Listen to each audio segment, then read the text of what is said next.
Good morning. It's 7 o'clock in the morning here in Mae Sot.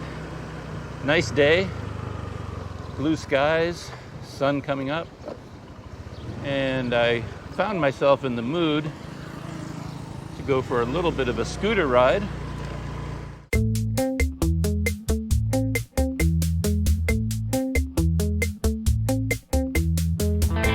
And I recently spotted a new coffee shop on Google Maps.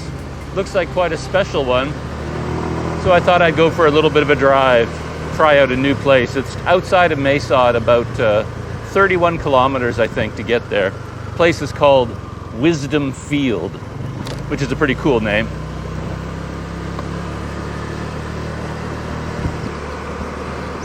I've got my usual cameraception going on this morning. I have the GoPro Hero 9 Black set up over here, facing towards me. That seems like the best spot because it has that view screen on the front, so I can actually see myself and I can see what is framed in the GoPro. And then I have the GoPro Hero 7 Black. I have Armando set up at the front of the scooter, facing forward over here. So there's Armando, and there's the GoPro Hero 9 Black. Whoa. Gotta stop fiddling with cameras and pay more attention to traffic lights. I could go to this coffee shop down some small country roads, make a big experience out of it. But this morning, I've got enough on my mind these days. I've got enough to think about. I don't need to go cross country this morning. So I'm doing a straight shot down the main road, heading north out of Mae Sot. I think it's 105, and I'm just going to stay on 105 the entire way to this coffee shop. It's in the town of Mae Ramat, by the way. That's the name of the town. And Wisdom Field is just outside of the town. I've had a little bit of a struggle with some of my camera equipment lately. Things just haven't been working that well. I guess it's partially because I'm using new cameras and I'm learning how to use them. But I also decided to take advantage of the high quality of these cameras and shoot in 4K. I figured, why not? My phone can handle editing in 4K. The GoPro Hero 9 Black can shoot in 4K. In fact, it can shoot in 5K. I haven't even tried that yet, but that's one of the advantages of the Hero 9 Black. It actually has 5K resolution. And even Armando can shoot in 4K. And my new Panasonic LX10 can also shoot in 4K. So I had all of these cameras shooting at 4K. But then I ended up with double and triple footage because I was shooting with 3 different cameras. And somehow it was all a bit too much. It was too much for me to handle. The files are too big. I don't have enough memory cards to handle that amount of data. And once you load 2 layers of 4K video, whoa.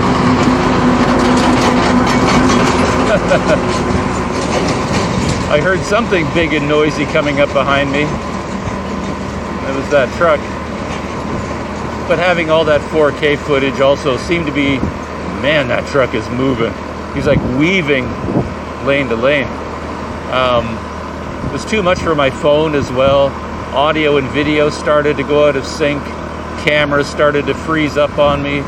Batteries were being drained way too fast because shooting in 4K requires more battery power as well.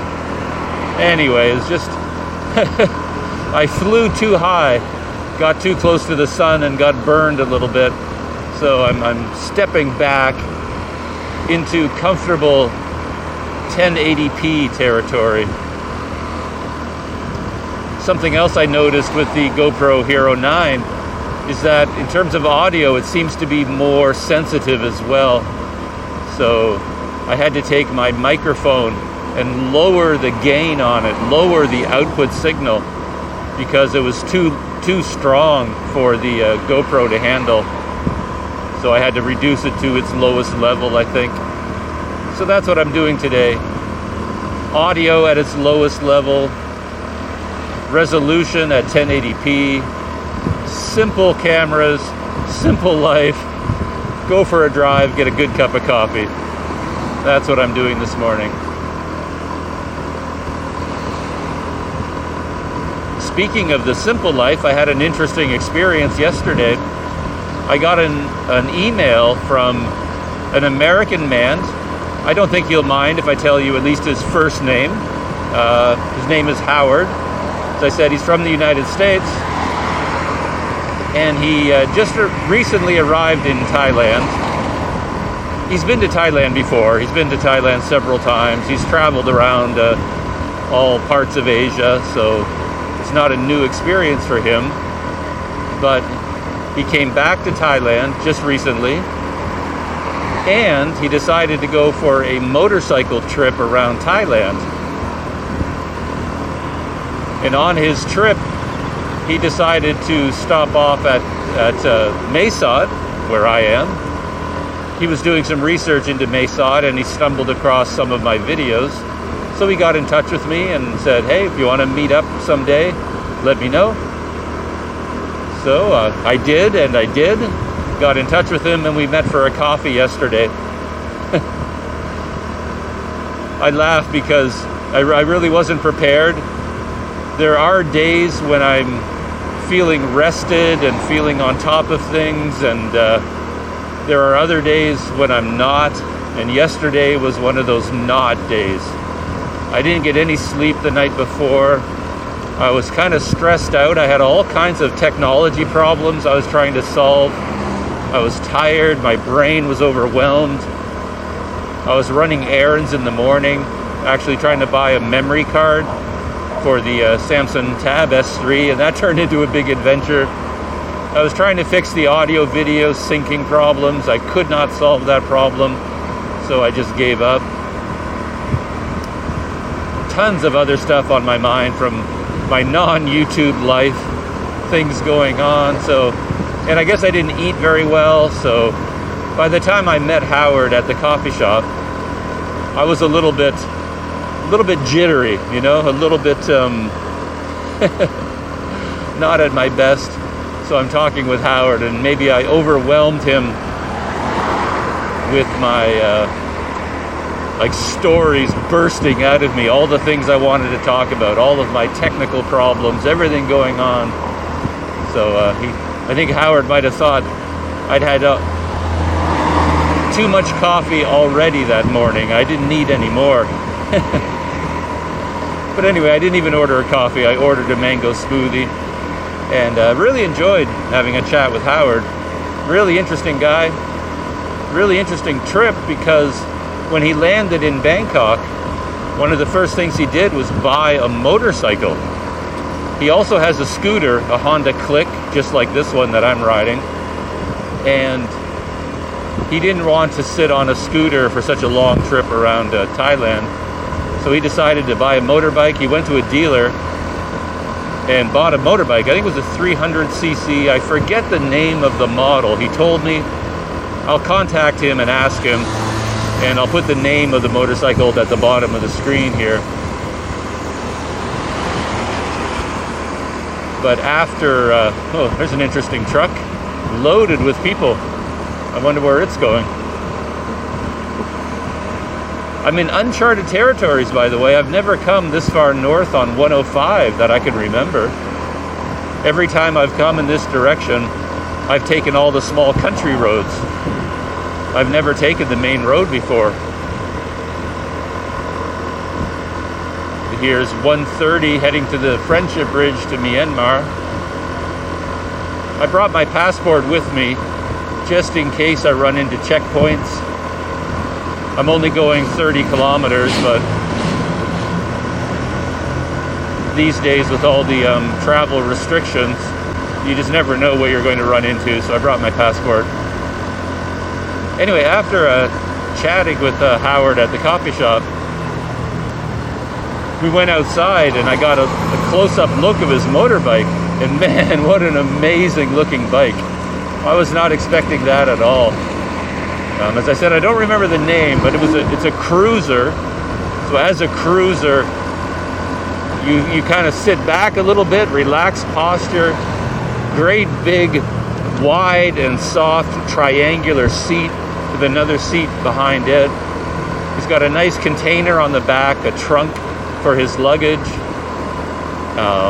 And this motorbike is all black. Everything on it is black, from the front all the way to the back. It looks like something Batman would be driving. And I joked about that riding that bike, you know, he looks like a crime fighter. He looks like he should be out here fighting for justice on that motorbike. I mean, wow. If you wanted to go on an adventure, that's the kind of bike you want. Very cool looking machine. Beautiful morning. I've had a lot of rain recently, and I'm starting to see the effects of the rain in the land around me. The ground looks richer, looks more fertile, looks brown, ready for planting. Starting to see a lot more greenery, little plants sprouting up all over the place.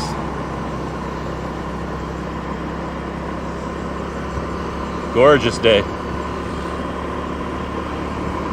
I thought about going to the Lucky Tea Garden for breakfast this morning. That was pretty attractive to me as well. Still dreaming about those chickpeas I had for breakfast the other morning. Naan and chickpeas. It's a good breakfast. But as I said, the weather is so nice. Just a little bit of a scooter ride seemed the right thing to do. Oh, Howard and I had something else to talk about. We didn't dive into it too deeply, but he's very much into technology. He's traveling with he bought it in Bangkok, I think. He bought a GoPro Hero 8. He was thinking about whether he should get the Hero 9 or the Hero 8. And as far as he could tell, the big difference between the two was the Hero 9 having the screen on the front that you can see yourself. And for the extra money that it cost, he didn't think he needed that feature. So he went with the Hero 8. He's not posting his videos online or on YouTube or anything like that. He's just shooting video for himself. Based on our conversation, I think he'd thought about putting the video somewhere. I mean, he's shooting some interesting videos, so why not? He's in an interesting part of the world. Why not put it up on a YouTube in some way or some other platform? So I think he's thought about it. But I was so glad to hear someone else say this. He found that just copying the video files from the GoPro to his laptop after a day, that takes about an hour for him. Like, just copying the files takes an hour. And he has a vague idea. He has some idea of just how much time it takes to edit and upload a video. So he's not really prepared yet to invest that amount of time. So he just shoots video for himself for fun. And he has a laptop with him, a nice HP laptop, 4K display. He's traveling with a tablet as well. He's into technology. He knows all about technology.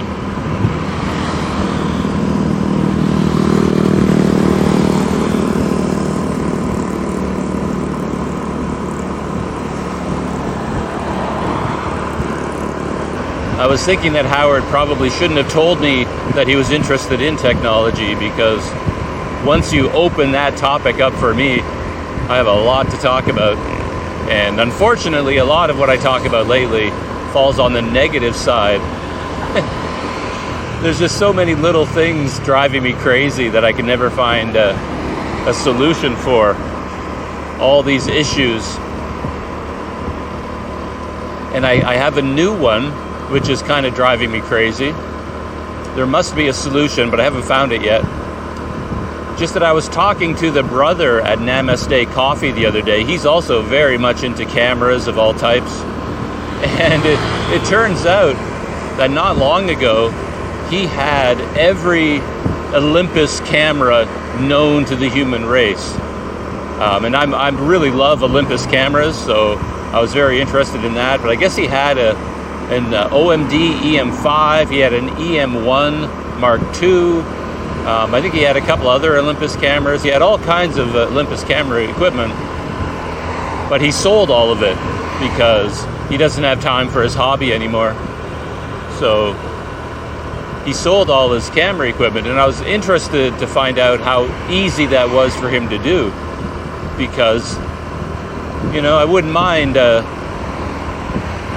improving my camera experience a little bit, you know, maybe selling my Panasonic G85 and picking up something better for me, because I rarely use the G85.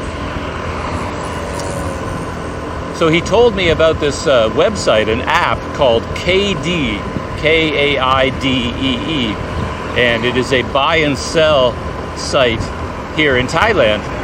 And he said, if you want to sell a camera, if you want to buy a camera, go, download this app, KD, and you can find all kinds of cameras there. So I was pretty excited about that. I love buy and sell secondhand websites. So when I got back to the guest house, I fired up my smartphone, went to the Google Play Store, and I started looking for KD, and it's not there. I couldn't find it anywhere. I thought maybe I spelled it wrong. I found one called KHAIDE, but that wasn't it. And I looked and I looked and looked. Couldn't find it anywhere. So then I went on to Google Chrome. I basically went on to the internet, and I went to the KD website, and it is there, so I can get on the website. And on the website, there was a link to take you to the app. They say, why don't you download the app to your smartphone? Go here to download the app. So I click on the link. I figure that will take me to the app, and I get a message saying something like, we are sorry, this app is not available in your country. And that, of course, makes no sense at all, because KD is a Thai app. It's an app based in Thailand. I'm in Thailand, and then it tells me that this app is not available at your location. So apparently my phone doesn't think I'm in Thailand. So of course, I wanted to investigate this and find out, where does my phone think I am? And I have vague memory of settings on the phone where you can set your location. You go to Google Chrome, click on settings, go into your menu, find location, and you can choose your country in terms of your Google search results. So I thought, well, maybe I have that set to the wrong thing. And I went on to the support and the help guidelines, and that's what they said. They said, to change your location, go to Chrome, click on the 3 dots to open up your menu, click on settings, and when you go to settings, scroll down until you get to an item called advanced. And when you find advanced, click on advanced, and there you will find your location settings, and then you can change your country. So I figure I can change it to Thailand, and then I can download the app. Perfect, no problem. But of course, that's no problem for everyone else in the world, but it's me we're talking about here. None of these things ever work for me. So I go to Google Chrome, click on the 3 dots, open up my settings menu, I scroll down, and to my surprise, I actually see advanced. There's something called advanced on the menu. And I thought, yes, I found it. But it turns out that menu item is not clickable. All the other menu items are white, I think, and every time I can click on all these white items and it opens up the sub menu and I can change the settings. But for advanced, it's blue. That menu item is blue. All the other ones are white, but advanced is blue. And when you try to click on it, nothing happens. It's not clickable. And I noticed if I scrolled up, there was another menu item that said basic, and it was also blue and is unavailable to me. So Google tells me to change your location, go to settings, scroll down to advanced, click on it, choose your country. I scroll down, I see advanced, but it's not clickable. I can't open up that item. I can't get into the advanced settings for my Google Chrome settings. And ever since then, I've been looking everywhere, trying to figure out why that is the case, trying to figure out how I change the location settings on my phones. Can't find it anywhere. So, and the weird thing is, when I go to Google Chrome, you can scroll all the way down to the bottom, and way down at the bottom it says location unknown. So apparently my phone doesn't know where I am. It says location unknown. And it says if you want to change this, click here. Of course, I want to change this.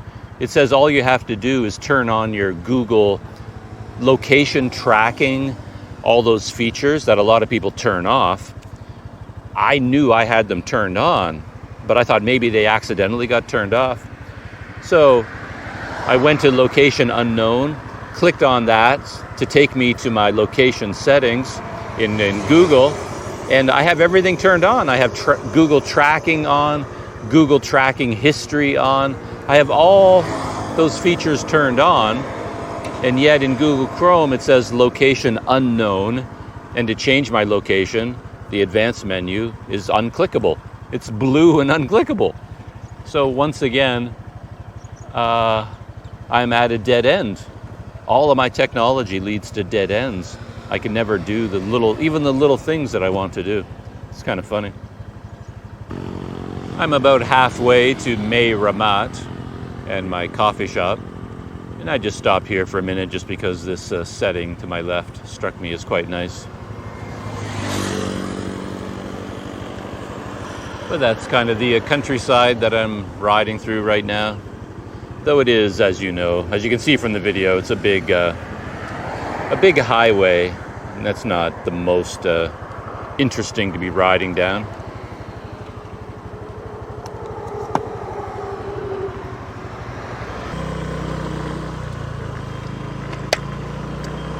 But my technology life has not been all disasters and problems. As I explained in my, I might have put it in the unboxing video for the Samsung Tab S. I figured out why the case was automatically turning the screen off all the time. And as I explained in that video, I understood what it was trying to do. I found out that most of the cases for tablets and a lot of phone cases that fold over like a briefcase, they have magnets embedded in the cover, and the magnets trigger the screen to go to sleep. So it's a very convenient thing, you know, you close the case, your phone goes to sleep. You close the case, you close the cover on your tablet, and your phone just automatically goes to sleep. And when you open the cover, it wakes back up again. It's a very nice feature. But apparently the magnet in the case was so powerful that even like when you put it on the front of the tablet, it triggered the mechanism. But when you folded the cover around to the back of the tablet to hold the tablet like a tablet, the magnet is so powerful that it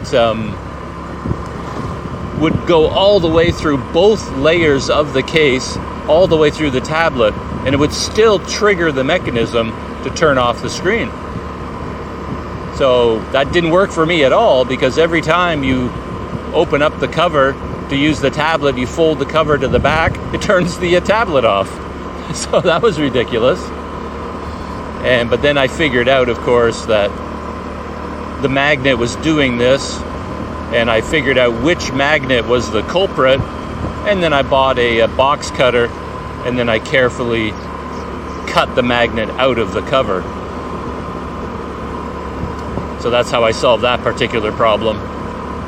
So it's so funny that I'm living this high-tech life in a world of modern technology, and I end up fixing my problem with a 15-baht box cutter that I bought from a hardware store. So that's kind of cool.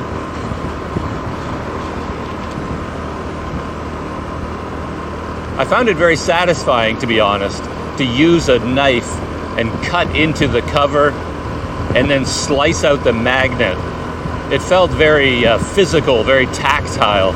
And you don't have many of those experiences with technology anymore. Technology is all about clicking on screens and double tapping and swiping. And to take out a knife to fix a technology problem by slicing into your device, that felt kind of satisfying, to be honest.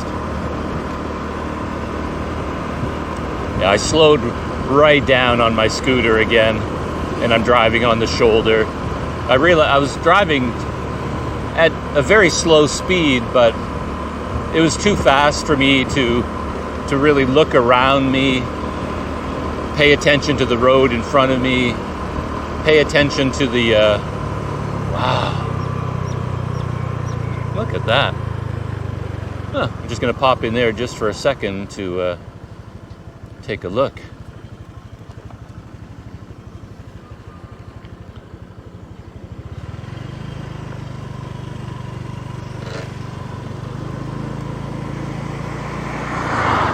I suppose I shouldn't be surprised, because I know Thailand is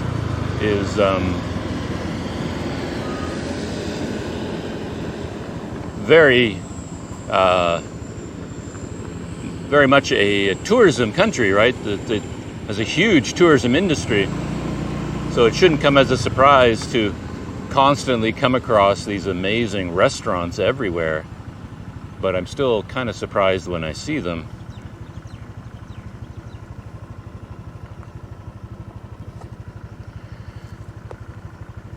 And there's the entrance gate, Lahore Garden.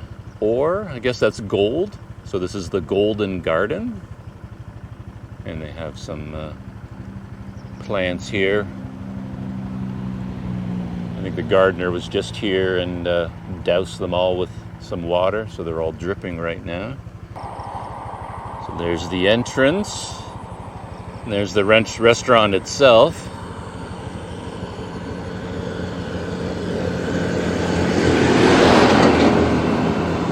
And they have a nice pond at the front and a bridge over there going over the pond. Well, who knows? If I'm still in the mood, maybe I can stop here for a cup of coffee on the way back.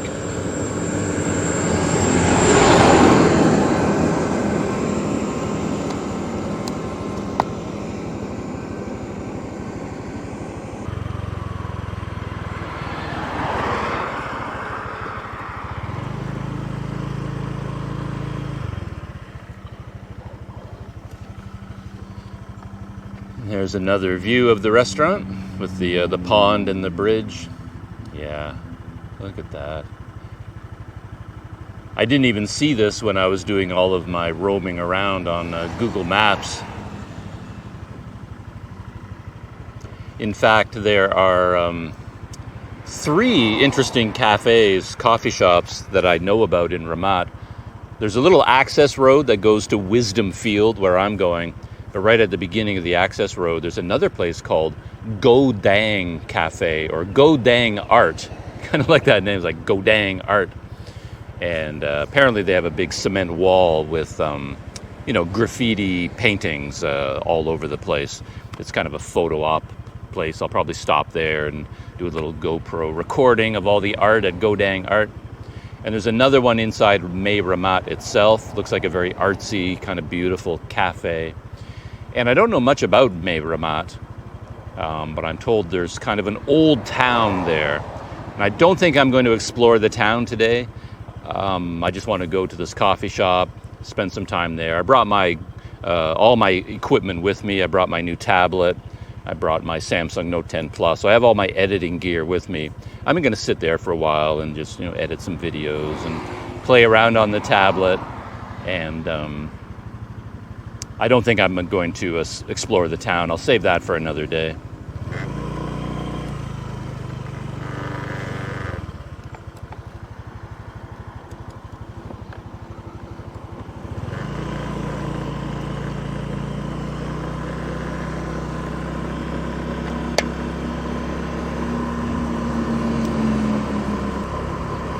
Oh, there's something else I could give a short update, and that's to do with the monetization that's going on with my YouTube channel.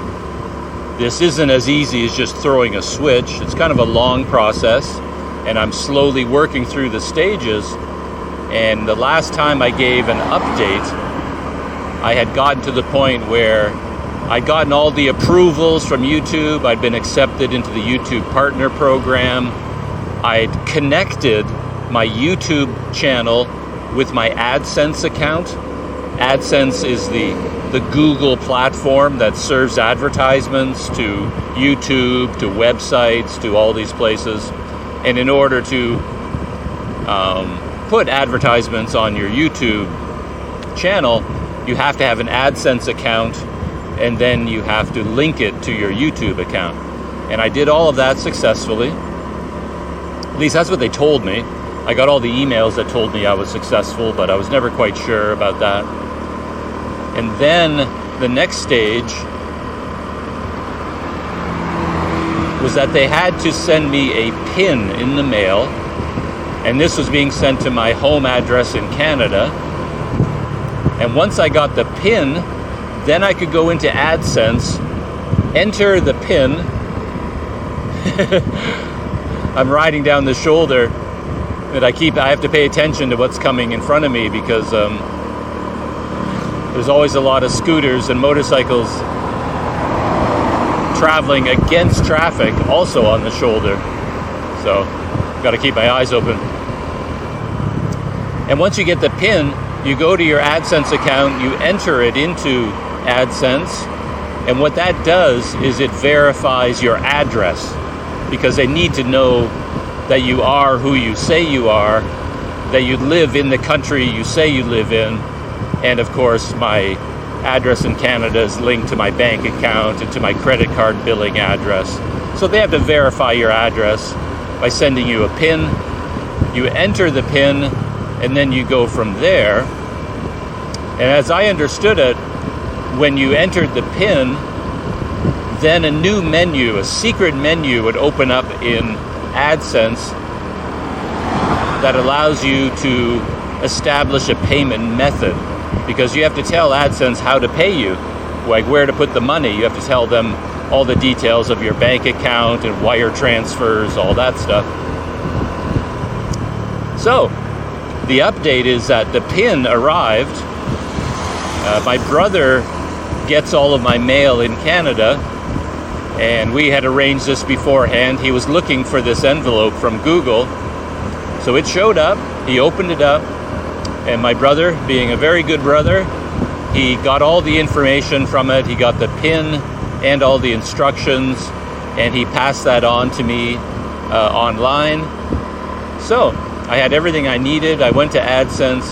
I entered the PIN where I think I was supposed to enter it, and it accepted it and said, thank you very much. You have verified your identity and your address. But the secret menu didn't open up. I was waiting for the payment method to be available to me so that I could set up the payment method, but nothing happened. And that concerned me a little bit. I was a little bit worried about that because I have had some issues with AdSense where AdSense keeps telling me I have 2 AdSense products. and I don't know what they are. I can't figure out what they are. And I get another error message when I try to do something else on AdSense that tells me that this Google account is not connected with AdSense. It keeps telling me that, even though I know that it is. So I'm not entirely confident that my system is set up properly. And I thought that entering my PIN was supposed to open up this secret menu, and the fact that it didn't made me think that something was still wrong. Plus, this bothered me even more. On YouTube, I've actually earned some money. There's actually some AdSense revenue listed at my YouTube account. So that was pretty exciting to see. But when I go to AdSense, it says there has been no revenue at all. Everything is zero. So it says, your estimated revenue for the day, 0. Your estimated revenue for the past 7 days, 0. Your estimated revenue for the past 28 days, 0. Balance available, 0. Amount, estimated earnings up to date, 0. Everything is 0 right across the board. Yet in YouTube, it was listed about $200 in ad revenue, and yet in AdSense, where you actually get the money, everything said 0. Not only that, the menus were empty. There's a long, complex menu in AdSense that is supposed to list all of your revenue earning platforms. So I did all this research. This is why I'm so exhausted and why I'm having so much trouble in life in general. This technology is exhausting me. I did all this research, hours of it, trying to figure out what is going on here. And everybody kept telling me how to fix the problem. They said, if in AdSense everything says 0, 0, 0, 0,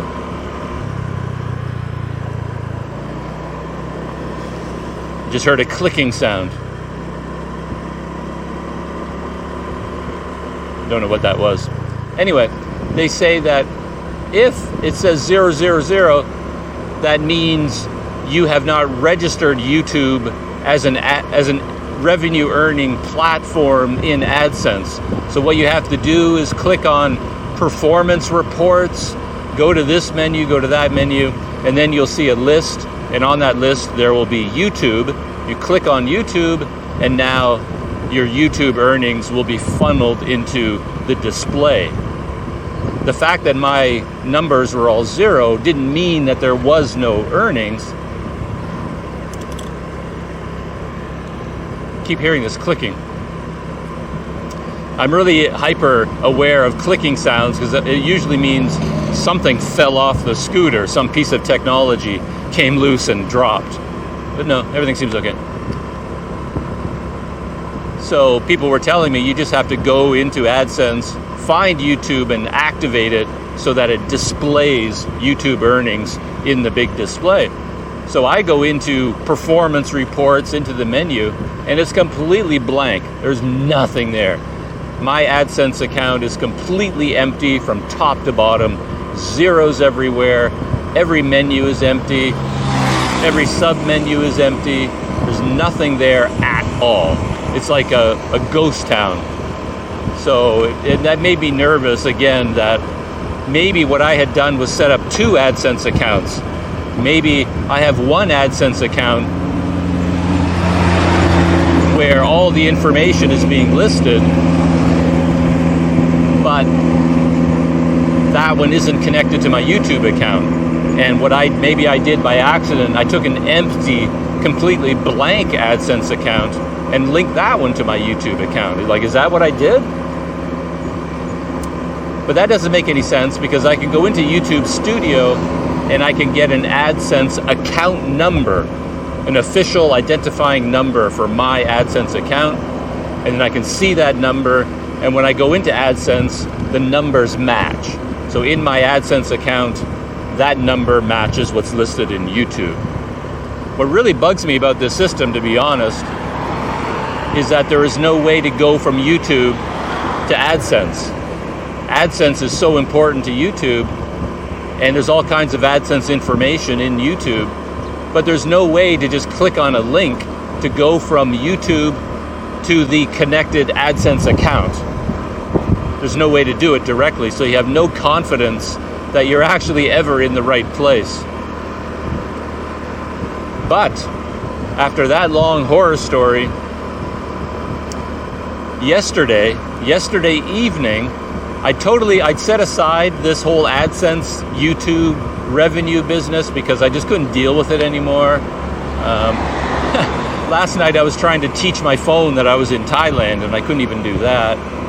So I had so many technology, and the audio video being out of sync on all my videos. I can't fix that either. I have so many problems to fix, and I can't fix any of them. I just gave up on AdSense. I just thought, well, let's just forget about that for now. I'll deal with it later. But last night, for some reason, I thought I would just check. So I went to my AdSense account, and to my amazement, the $200 that was listed as my YouTube earnings had shown up in AdSense. It was now there. So I had a balance of $200 in AdSense, and that matched the balance in YouTube. They now matched. So it turns out what was going on is that YouTube, I found an information page about this, that all of the information about YouTube, all of the statistics that used to be in AdSense, but it's not there anymore. So if you want to see your YouTube statistics, you can only see them in YouTube. They don't put them in AdSense anymore. So all the analytics, all the statistics, all the history, none of that shows up in AdSense anymore. So that's why AdSense was completely blank for me. And they only give you the money once a month. So you have to wait until the end of the month, and at the end of the month, Google does a total, an official counting of what happened on your channel, and then they transfer the number from YouTube to AdSense. And I kind of knew that, so I figured, well, April was over. I mean, April ended 10 days ago. So shouldn't I see the April earnings in AdSense? But I guess it takes a long time. It takes basically 10 days for them to do the accounting. So after 10 days, YouTube finally finalized my advertising earnings for the month of April, which came to $200, which is pretty exciting, and transferred it over to AdSense.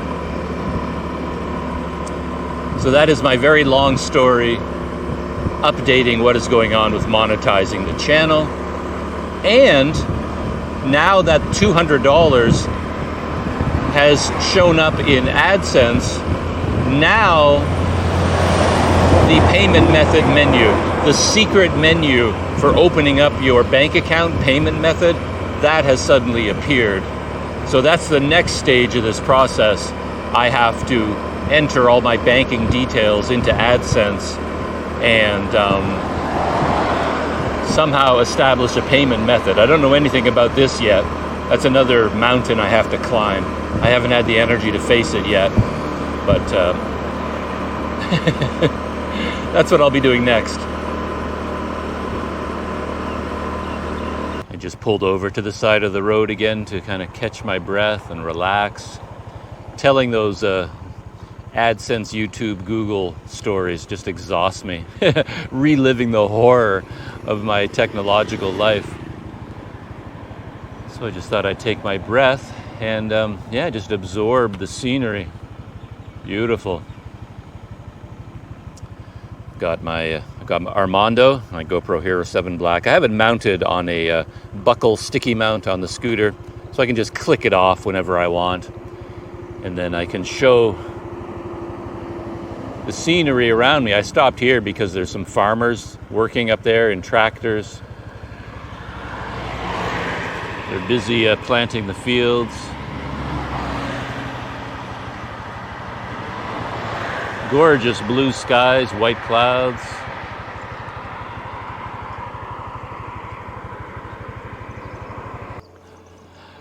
I end up talking about technology a lot, and I'm interested in technology, but the main reason I talk about it so much is because I have so much trouble, and I do often wonder whether other people have the same issues I do, because I watch, as I've mentioned before, a lot of travel vlogs. And motorcycle up ahead doing a U-turn, nearly got killed by that pickup truck. Yeah, farmers loaded down with all their gear. Anyway, you watch videos from Itchy Boots, for example, in South Africa. I'm a little bit behind with her videos. I've been so busy lately, I haven't had time to watch them. But I think she's made it all the way back to Cape Town. She's done her loop through South Africa, so I don't know what comes next for her. But, she's running a 2 GoPro setup on her motorbike. And, she's just, she has her adventures and she posts the videos and everything seems to be absolutely fine. She doesn't go into the behind-the-scenes production process. So maybe she's pulling her hair out night after night, yelling at GoPros and trying to fix things and having all these issues that I have. But I was just thinking of that because every time I pull over and stop at the side of the road, I end up in trouble because this piece of paper blows away. And why is that piece of paper important to me? It's because I have this GoPro buckle mount, and this buckle mount, it isn't from GoPro.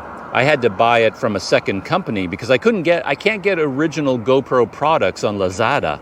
So if I need an extra mount, I buy them from these third-party companies.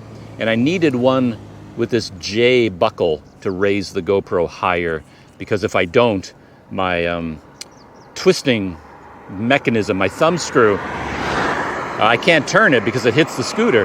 So I have to raise my GoPro a little bit. So I have to get this special mount. And this one, because it's made by a third company, isn't as precise as the GoPro products. When I put it into the buckle, it doesn't fit tightly. There's a little bit of wobble in it. So I have to take like a piece of paper, use it, fold it over several times to a certain thickness, and put it in as a shim underneath the buckle so that the buckle clicks in tightly so the GoPro isn't, wobbling all over the place. So, here I am with, some of the most advanced technology on the planet, and I have to fix it with a piece of paper. This is a receipt from 7-Eleven, that I cut into sections, and I have to put that in there as a shim in order to get my GoPro to click in place tightly.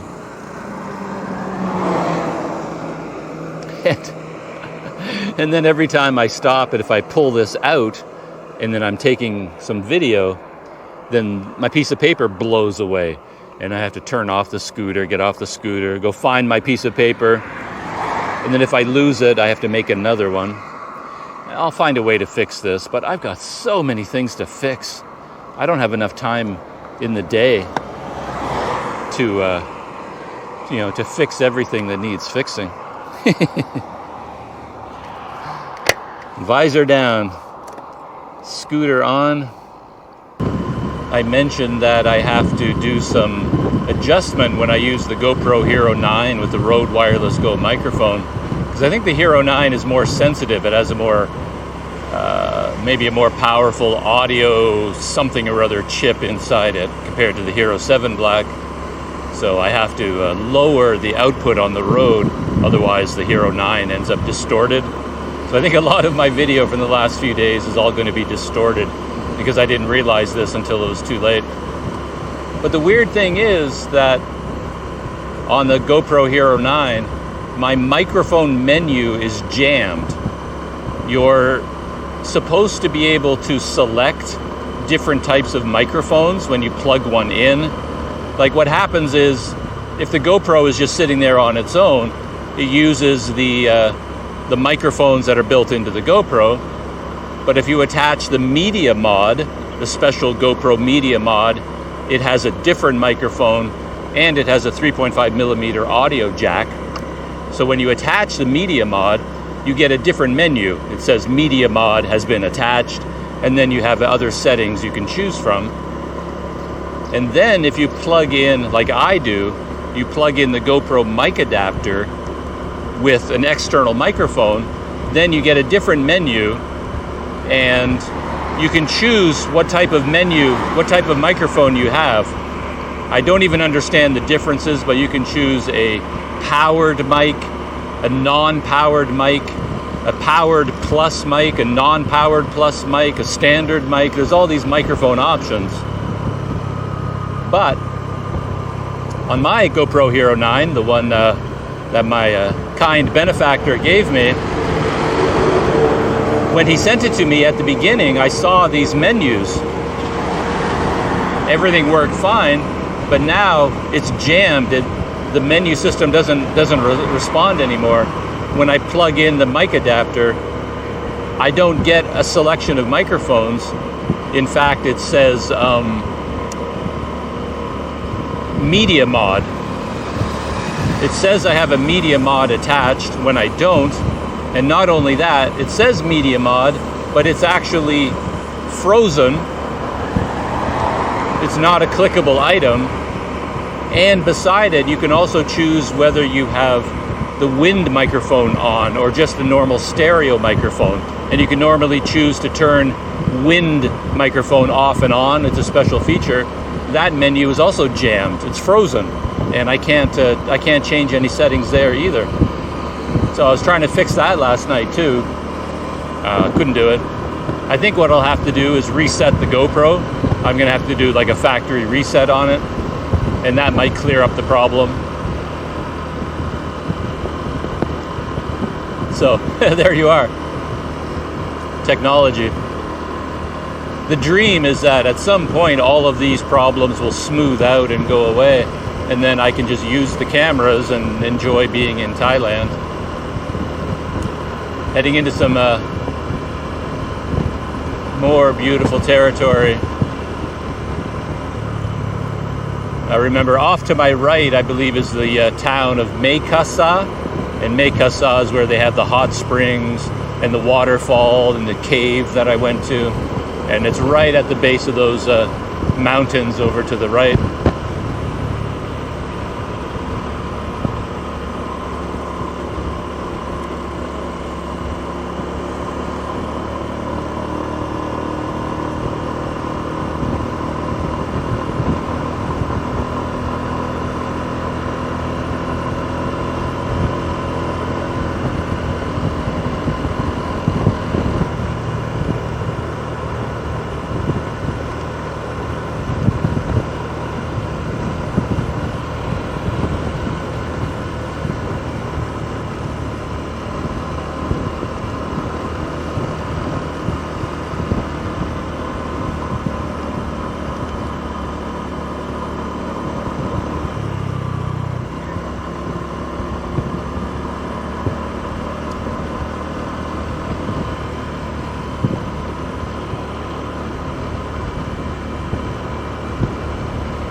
think we are getting close. I wonder, oh, here it is right here. There's the entrance.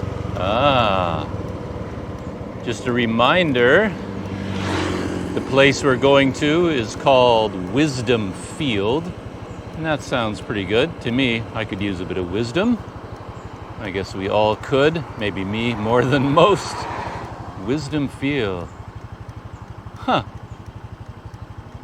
Me being me, the first thing I think about, though, is that sign. I've commented on this before, that I've been to so many really interesting, artistic, beautifully landscaped businesses, and they quite often have like the ugliest signs imaginable in Thailand. Like this is just some sort of a Chang, beer, water, advertisement sign. I guess they got for free in exchange for the advertising. But yeah, it's that sign, I'm sure, does not match the tone of this place. Let's go take a look. Wow. What is going on here? They own all of this land? Oh, and there's Godang art up there, just on that hill. So I guess I'll drive into Godang just for a minute. Take a little walk around there. I think they have a cafe at Godang as well, so I could get coffee there. But I think I'm going to just take a look at Godang and continue driving to Wisdom Field for my coffee. And we'll see what's up here.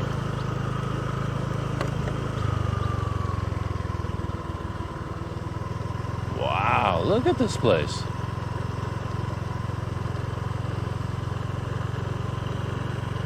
What is going on?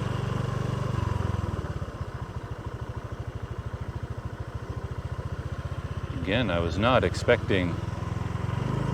Well, I guess this is Wisdom Field itself over here.